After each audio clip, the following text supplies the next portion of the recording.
Flavien et Jérôme, le chef de groupe, embarquent aujourd'hui à bord du camion police secours. Entre les différents familiaux, là, on se rend sur un différent familial rue des Grands Champs. On sait que c'est bien pour vos enfants que les parents s'entre-déchirent comme ça. Ne t'excuse pas devant tout le monde. Je t'assure. Monsieur, venez, on y va. les missions de proximité, Aujourd'hui, dans le hall, et il nous a vraiment agressé, quoi. Un petit garçon de 3 ans, on nous a fait peur. Si on est là, c'est quelqu'un qui nous a appelé. Vous n'avez pas eu de soucis avec des personnes habitants de l'immeuble? Pas de soucis. Ok. Je vais vous demander de partir. ou les constatations de cambriolage, J'ai tout ça. C'est là où je me suis dit, il y a un problème. Tout a été entièrement fouillé en fait. Ils ont touché chez nous. Allez, madame. les journées sont souvent mouvementées et les interventions diverses et variées. Un rythme soutenu qu'il faut pouvoir tenir. Au fur et à mesure des missions, on apprend à garder son sang-froid. Du sang-froid, mais aussi une réactivité à toute épreuve. Il est fou, il m'a dit, il est fou. Il est fou, il m'a dit. Il est fou. Il est où? Il est où? À seulement quelques mètres du commissariat, une bagarre vient d'éclater. Il a tapé sur ma porte. Il a dansé à la musique chez moi. Et ensuite, je suis sorti pour voir ce qui se passait devant chez moi. Je me suis pas attrapé, je me suis retrouvé par terre. Le conflit oppose le jeune homme et son père à un couple qui ne sont autres que leurs voisins de palier. L'origine du problème, le jeune homme écouterait sa musique trop forte. Une situation qui dure depuis trop longtemps et qui a fini par éclater sur la voie publique. Madame, on vous a mis des coups ou pas? Oui, au niveau du ventre. Madame, vous avez un... Certes, vous avez un coup là. L'homme est en sang, il vient de recevoir un violent coup de poing sur le nez. Sa femme enceinte, elle aussi, est blessée. Elle aurait également participé à la bagarre. Vous avez été blessé à la gauche, les voisins sont sortis. C'est des voisins, c'est bien ça. Madame, ça sert à rien, on est là. Dans la cohue, difficile de démêler le vrai du faux. Pour tirer tout ça au clair, tout ce beau monde est conduit au commissariat. Les pompiers sont sur place, ils prodiguent les premiers soins. Bougez pas la main, laissez-la là.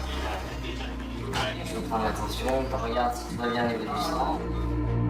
Du côté du père et de son fils, les blessures sont plus légères. Ils portent plainte pour agression. Cette fois-ci, la coupe est pleine. Il a l'attrapé, mais il est tout seul dans l'appart. J'ai tout simplement lui porter plainte de toute façon parce que ça puisse stopper, quoi, c'est clair. Il y a quand même eu un problème avec lui. Il va avoir du mal à nier. Il y a 5 ou 6 témoins, tous les voisins qui l'ont vu. Du côté du couple, une plainte sera déposée également. L'homme est encore sous le choc. Selon lui, c'est le père du jeune homme qui l'aurait agressé le premier. Laura tente d'éclaircir la situation. Donc là, ce soir, vous passez dans cette rue et vous croisez votre voisin, avec qui vous avez un différend. Ça fait 2 ans qu'il me gêne avec sa musique. Là, c'est ma femme, elle a tapé à sa porte. Il est descendu, il commence à se mettre comme ça. Moi, je l'ai poussé, quoi, comme ça. Et après, moi, je me balade avec ma femme et manque de peau, il est avec son père, là. Et son père me saute dessus, quoi, voilà. C'est moi qui m'en suis pris, voilà. Enceinte de 7 mois, sa femme a reçu des coups dans la bagarre. Son état est préoccupant. Est-ce que ça a tapé là? Est-ce que vous avez reçu un choc à cet endroit-là? Ça vous fait mal là quand j'appuie? Ça va? Est-ce que vous sentez que le bébé a bougé suite à l'émotion, tout ça? Non? Un examen plus approfondi est nécessaire. Le couple est conduit à l'hôpital avant d'être entendu par les officiers de police judiciaire. Des coups ont été donnés des deux côtés. Les deux parties vont passer la nuit en garde à vue. Le jeune homme âgé de 19 ans se prépare à passer sa première nuit en cellule. Une nuit difficile qu'il appréhende. Une querelle de voisinage complexe qui se décantera dans le bureau des officiers. L'affaire est à suivre.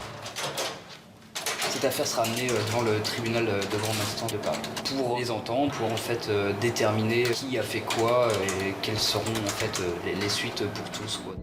Le lendemain, nous retrouvons le jeune homme à sa sortie de garde à vue. Il semble avoir pris du recul sur la situation. Je me suis reconnu avoir donné beaucoup de coups dans le vide. Donc du coup, il a très bien pu taper sa femme. Il va falloir trouver des solutions, c'est clair. Moi, je vais faire un effort pour les faits qui me sont reprochés. La musique, la télé, bon, ceci, cela, mais qu'il soit plus tolérant. J'ai 19 ans. La personne qui est à l'intérieur en a une quarantaine. J'essaierai d'éviter au maximum cette personne-là. Une expérience particulière pour ce jeune provincial qui découvre avec horreur la violence de la capitale. On n'était pas d'ici, on était de la campagne. Je suis écœuré de voir cette façon de vivre sur Paris. Manque de savoir-vivre, manque de respect, manque de tout. Les gens ils courent, ils sont sauvages. Après l'enquête préliminaire, les 4 parties seront mises en cause. Les plaintes ont été retirées, c'est un officier de police qui prendra la peine de se déplacer à leur domicile pour régler leurs problèmes de nuisance sonore. Depuis, la femme a accouché du bébé et les rapports entre voisins se sont détendus. Dans quelques mois, c'est face au juge qu'ils devront prouver leur bonne entente. L'affaire est toujours en cours.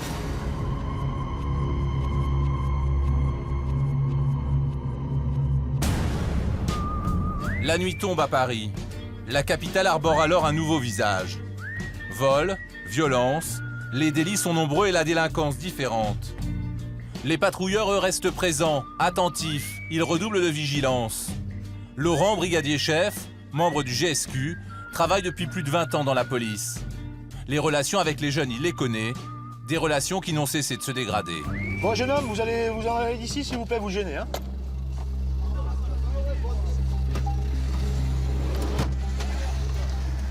Eh, c'est qui le PD, là? Voilà un petit peu, quand on demande gentiment et poliment à des jeunes de laisser le passage libre pour un accès d'immeuble, c'est des insultes, c'est je m'enfuis en courant parce que je n'ose pas affronter la police pour leur parler gentiment. On essaie quand même, dans la mesure du possible, de leur parler correctement, d'une manière, bon, j'allais dire ferme, mais correcte, polie. Et à travers ça, c'est toujours ils nous envoient toujours des noms d'oiseaux. Bon, au bout d'un moment, l'armoire est pleine, quoi.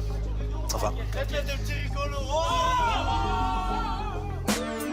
Des provocations et des comportements irrespectueux à leur égard qui déconcertent toujours Laurent. Moi, je me rappelle, étant petit, la police, pour moi, c'était un respect. C'était bonjour monsieur le policier, c'était voilà, c'était pas wesh, et tous les noms d'oiseaux qu'on entend. Aujourd'hui, les jeunes n'ont plus de respect. Quand soudain, au détour d'une rue, des hurlements attirent tout de suite l'attention de Laurent et son équipage.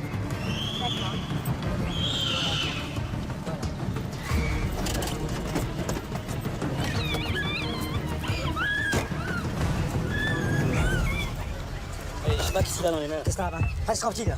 Reste tranquille. Reste tranquille, je te dis. Je sais pas que ça m'arrive. Tu te tais. Ah putain, un couteau en plus. Tiens, c'est un couteau en plus. L'homme vient de menacer la jeune fille avec son couteau. Attends, on va voir, bouge pas.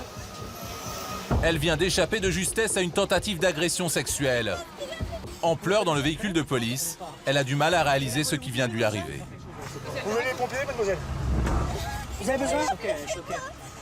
D'accord. Je venais comme ça pour aller prendre le 26 et le monsieur est venu derrière moi et je sais pas, il m'a monté avec quelque chose. Vous avez senti que vous... Oui, il me disait de me taire et de me crier. Après j'ai arrêté. L'agresseur est sous l'emprise de l'alcool. Il tient des propos incohérents. Vous vouliez lui faire quoi là avec le couteau dans la main? Ça, monsieur, dans votre main droite. Ça. Je vous l'ai fait lâcher, ce couteau, monsieur. Je l'ai jamais, Il y a des problèmes d'alcool, non? je l'ai jamais vu. Ouais, d'accord. Vous l'avez jamais agrippé et puis... Moi, je l'ai vu dans votre main, vous l'avez jeté comme vous avez vu.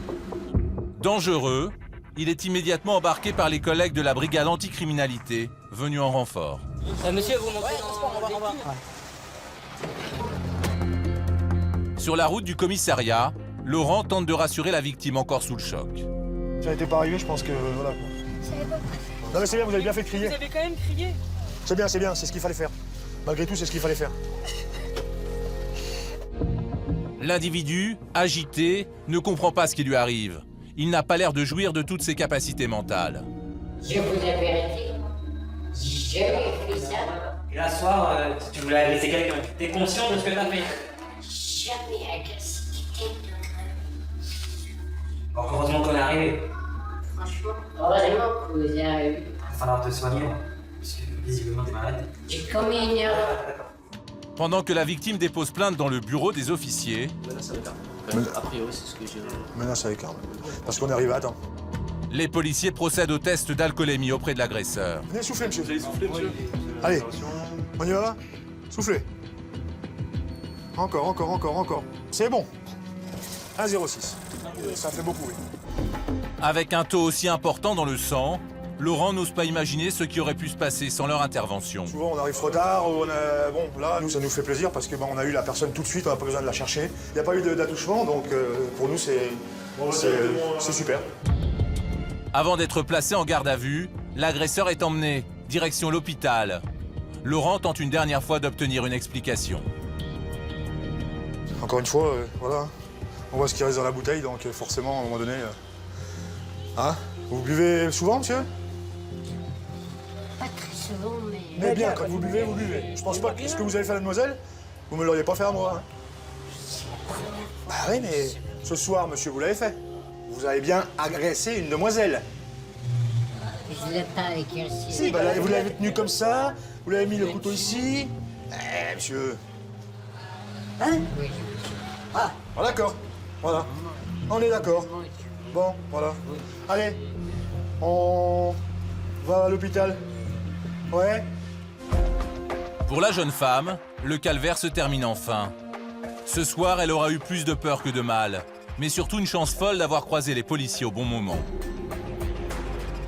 Tu es au mauvais endroit, au mauvais moment, comme on dit. Ça aurait pu arriver à n'importe qui, ça peut arriver à n'importe qui, et c'est la folie des gens, la folie de la société qui fait que, voilà, ça vous est tombé dessus aujourd'hui, et heureusement, vous n'êtes pas trop blessé physiquement, même si voilà, c'est dans la tête que la blessure est là.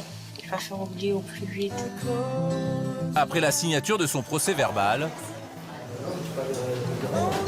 c'est le cœur gros que la jeune fille retrouve ses proches et son petit ami. Un soulagement pour toute la famille, un événement, il l'espère, qui ne restera plus qu'un mauvais souvenir.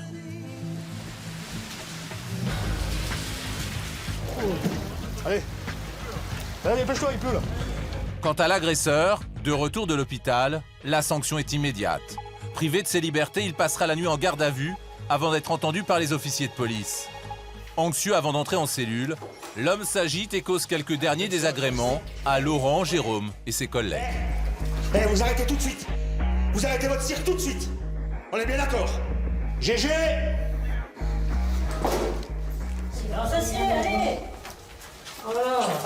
Après ces 24 heures de garde à vue, l'individu sera déclaré déficient mentalement par l'infirmerie psychiatrique de la préfecture de police. Déféré au tribunal correctionnel de Paris, il finira par être remis en liberté.